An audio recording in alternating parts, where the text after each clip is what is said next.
Punden-punden tua di Wonoayu, Kecamatan Senduro, Kabupaten Lumajang, merupakan bagian penting dari sejarah lokal yang hidup dalam lanskap alam dan ingatan kolektif masyarakat. Keberadaannya menandai masa awal pembukaan wilayah pegunungan, ketika manusia membangun hubungan spiritual yang erat dengan alam dan leluhur.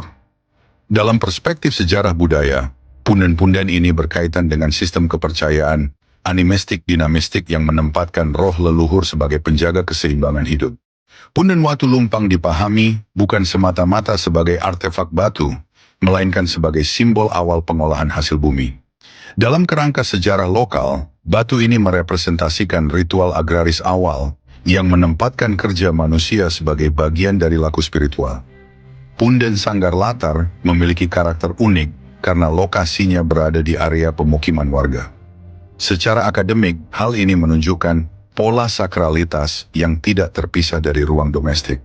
Punden ini diyakini sebagai tempat para pinisepuh melakukan tapa, musyawarah, dan laku batin, yang dalam kosmologi Jawa dipandang sebagai upaya menjaga keseimbangan antara jagat alit, manusia, dan jagat gede, alam semesta. Punden Banaspati, dalam memori kolektif masyarakat, Punden Banaspati berfungsi sebagai medium penolak bala. Secara historis, punden ini dapat dibaca sebagai respons budaya terhadap ancaman, bencana alam, wabah, atau konflik sosial pada masa lampau. Keyakinan tentang penguncian energi negatif menunjukkan cara masyarakat tradisional menafsirkan dan mengelola ketidakpastian hidup melalui simbol dan ritual. Sementara punden Mbah Idep Amun-Amun, punden ini dikaitkan dengan figur leluhur bernama Mbah Idep, yang dikenal dalam tradisi lisan sebagai tokoh pengajar kebijaksanaan. Istilah Idep Amun-Amun merujuk pada praktik kontemplasi mendalam yang menjadi bagian dari pendidikan etis masyarakat masa lalu.